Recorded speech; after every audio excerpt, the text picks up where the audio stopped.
I'm going to riff off of what you raised, Marianne, about competencies. I think that is, something to think about too. Marianne she asked a clarifying question about what are competencies and how do should we understand what they are in our organizations and in our businesses and in your careers and competencies as she articulated it. It comes down to skills. What do you do well? What do you offer? What do you present to the marketplace that is consistent? And when developing your competencies, it can be very challenging for an organization.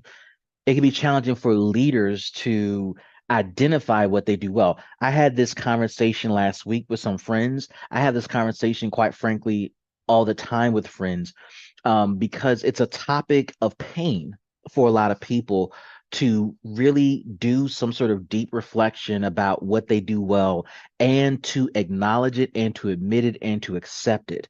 It is difficult in human nature to declare audibly, literally, boastfully, confidently that I am here in the marketplace to do X. And the restraint, the discipline it takes to not say anything else is hard because we don't want to not be acknowledged for everything else we're capable of doing, right? We typically show up and say, I can do X, Y, and Z as well as A, B, and C. And when that happens, it really is a ball of confusion when you're trying to communicate and articulate your core competency and a consistent, clear message to people you're trying to talk to, communicate with, or sell products to. This is true for nonprofits. And I'm going to go around the bend for a moment around nonprofits and individuals. This is really a huge pain point.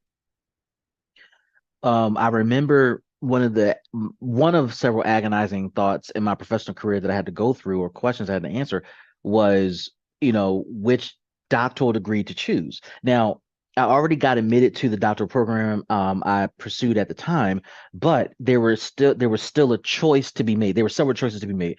The first choice was, do you want to pursue an applied degree or a PhD? Can I tell you that me and my cohort members agonized? We had a 1 week residency. We agonized for days in Virginia trying to figure out what to select, what to do. And I remember I got there on a Sunday, made my decision on a Wednesday, scared that I'm going to select the wrong degree pathway and be left out of something, right? Second choice we had to make, which was several years off, but it was best that started thinking about it earlier, was okay, you selected this particular pathway. Which major within that pathway are you going to focus on? And that became difficult over the years. But I remember Dr. Winston made a comment during his lecture that never left me, never left me. And I'm going to share this comment with you as individuals.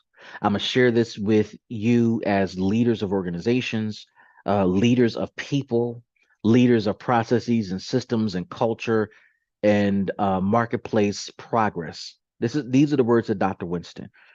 Um, well, this first part is kind of hilarious because it applies to you all.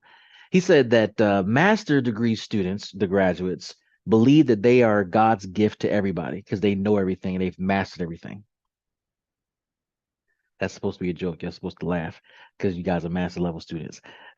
But it was true because we're like in our first week of residency and we are sizing each other up. We all got master's degrees and we're trying to see who's better and we already think we're awesome sauce. And he says it is so not true. You've mastered nothing. And then he says this faithful statement that sticks with me to this day, but applies to us in business and leadership. He said this, that when you graduate with your doctorate degree, you're going to graduate stupid. You're going to be dumb. You're going to graduate dumb. Then he continues and says, when you graduate, you're going to know a whole lot about the period at the end of the sixth sentence of the 12th chapter of the sixth anthology of the topic that you decided to study. In essence, he said that you're going to know a lot about one grain of sand and know nothing about everything else. And this is life. Powerful statement. because you assume that you're going into this degree program, this learning program to get this expansive knowledge. And the assumption is this expansive knowledge is about a lot of stuff. The truth is, it is not. It is a lot of knowledge about one little thing. And the fear most of us had, the fear most people had, the fear most nonprofit leaders have is if I niche down, I'm leaving opportunity on the table. That is one of the biggest lies we tell ourselves and we believe. It is absolutely not true. In fact, the term goes that the riches are in the niches because the more you know about a thing, one thing, the more you're able to systematize it, the more you're able to monetize it, the more you're able to improve the delivery of that thing and apply it to a variety of potential customers that you're going to come in contact with. So, translation to the nonprofit world, the more you focus in on your category of service to youth, veterans, women, domestic violence survivors, housing, low income families, folks who are addicted, folks who have mental illness challenges, etc. Whatever your topic is, the more you focus, the more you're going to find opportunity. And the focus doesn't stop there. You can't just focus on a single population only. You got to specialize even within that population who you service. So, in some of your other coursework, you're going to hear me talk about this. We talk about youth development, and I talk about youth development through the lens of workforce development, or vice versa. We talk about workforce development through the lens of youth, 18-24. You can focus on multiple categories of youth. I remember in some of my previous work, and some of the advice when I gave to some clients, when they would say, I want to work with youth, I said, that's a way too broad statement to make. Well, I'm going to work with you from kindergarten to 24. That's a huge problem because the mindset of 18 and 24-year-olds is totally different from 14 and 18-year-olds, which is high school, totally different from uh, uh, 13, let's say from 9 to 13, and then from, K to 4, K to 5. The mindsets are just dramatically different. And for those of you that have children in multiple age categories, you know that's the case. So how can you say as a provider that we're here to serve K to 24? From 6 years old to 24 years old. That implies that you have the resources to have specialists and teams of specialists for each age category as young people grow and mature through their process of thinking. Otherwise, if you do not have that, if you're a new organization, small organization, a medium organization, that's small and medium at the same time, you don't have the resources to kind of spread thin. It's impossible. So now you're going to have to be much more intentional about your niching down. If you're going to do, just for the sake of the example I give in BNP 615, if you're going to do, I think let's lead with workforce development, specifically with youth. That term youth is broad. So we're going to have to be intentional to say 18 to 24-year-olds because this is kind of the college certificate earning age of these are folks who now have earning potential to take care of themselves. They become legal in our country. They can tap into resources and information and benefits of being a full alleged citizen in our country. So that is kind of that early stage professional. That is a different body of work than working with a bunch of high school kids who are still trying to figure out life. That is also different from dealing with 25 to 35-year-olds who are likely into their second or third job or career, right?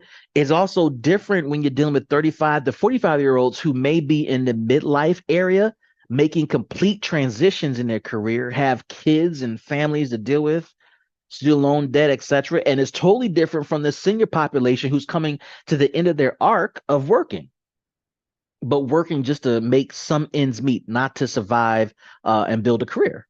It's a totally different mindset. To be even more specific, are you going to do workforce development for youth 18, 24-year-olds?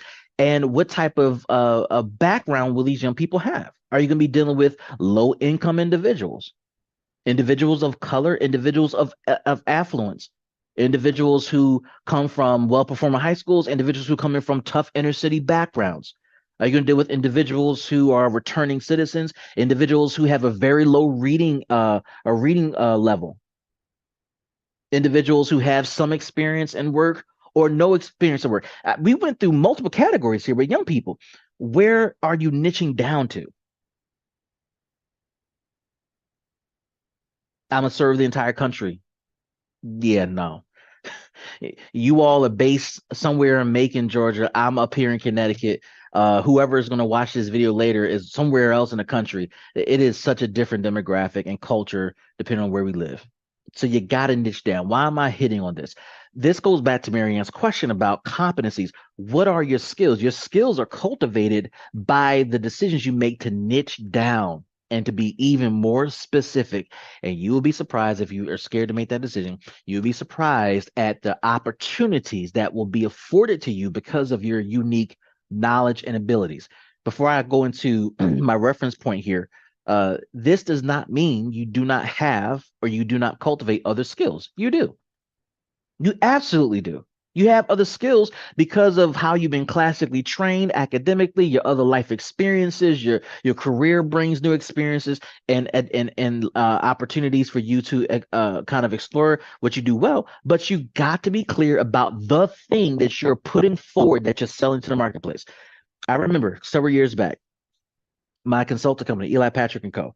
Uh, I decided as I was going through kind of a focus of what we're going to do, I decided based upon I thought some really clear analysis, the best thing for us to sell and to lead with is we help nonprofits raise money. Now, I'm competent in other areas. I'm really good in other things that I can do a bunch of stuff. I can sell a bunch of stuff, but I determined that there were some things working against me.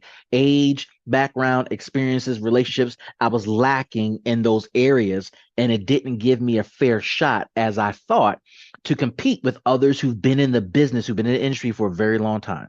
But the area where I thought I could compete that wasn't against me was in the area of fundraising. I was getting good at it.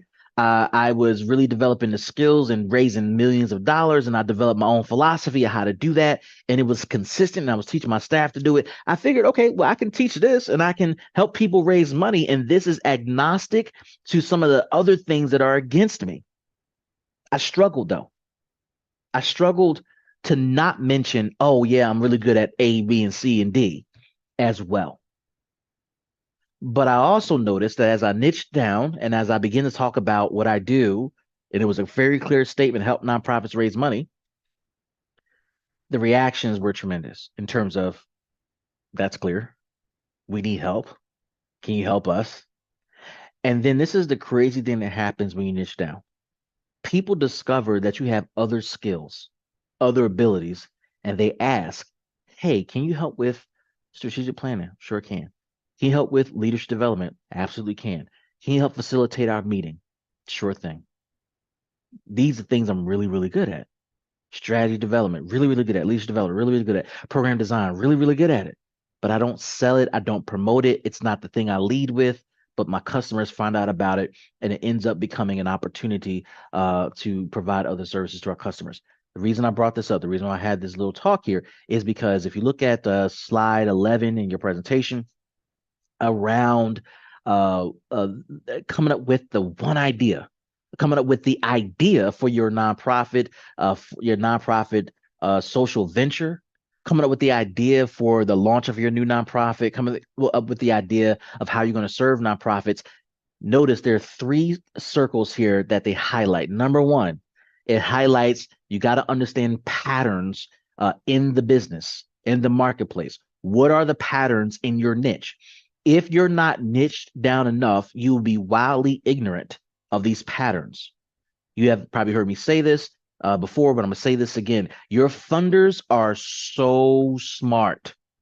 Your funders, the people who are paying the bills, who are writing the checks, who are giving the grants, they are super, super smart. The reason why they're smart, they study patterns within multiple niches. And they can tell by the quality or lack thereof of your grant application that you don't understand the patterns of the segment, the marketplace, or the niche. And for some of you, as you're listening to this, whether it's live or in the rebroadcast, you're wondering, why am I not getting the funds that we're targeting?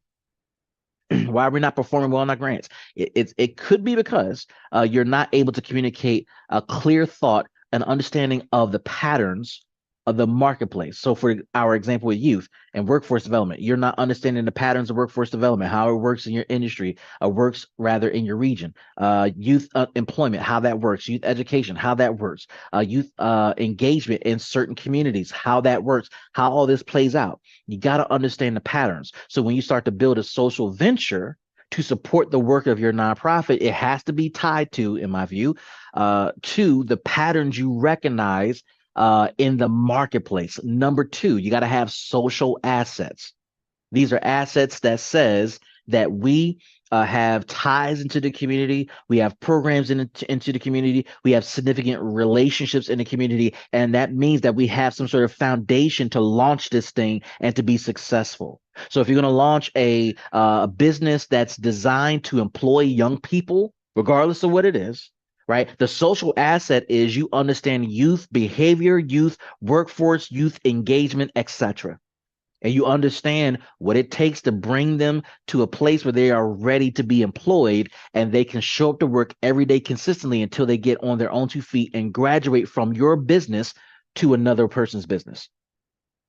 Right? That's a huge social asset. The case management support that you provide to these young people to ensure that they have the support they need to be the best professional that they can be in this season of their life. A huge social asset, right?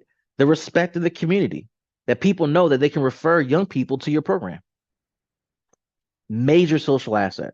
So now we have a pattern that we understand, or multiple patterns that we understand. We have social assets. And then last piece, when you're looking for this idea to launch for your social venture, what is the social need? So the social need in our example is more young people need jobs. It will have an impact, significant impact on reducing violence, poverty, et cetera, in our community, right? The social needs are great in our community, but what we're doing to build this social venture will start to put a dent in those needs. Whatever the focus is, if your focus is less young people involved in the justice system, then you're going to track that social need by way of this social venture. If you're looking to reduce teen pregnancy rates, you're going to do so through this employment project. You're going to track that social need being addressed. You want to see more young people enrolled in certificate programs, 2-year programs, 4-year programs, etc. While working, you're going to track that social need being impacted because of the employment. You want to see more young people developing the capacity, the skills to be self-sufficient economically. You're going to track that through the work you're doing with your social venture. So you're identifying a social need, and this social need should be consistent with what your nonprofit already cares about. It should be consistent with the mission and the vision of your organization. It shouldn't be this wild theory that's divergent from your day-to-day work. If you're a youth serving organization or a workforce organization that's serving youth and young adults, the social venture should have some sort of relevance to this. This goes back to last week's talk about, how do you monetize your skills, your competencies, your abilities? These competencies and skills and abilities are cultivated by just doing the thing you do every day, but you're adding on to it a monetized element to this. All right. So for those of you that are thinking about social ventures, how to sustain your organization by adding or creating a social venture, or perhaps you want to just start a social venture that has a very deep connection to a community need and a nonprofit. These are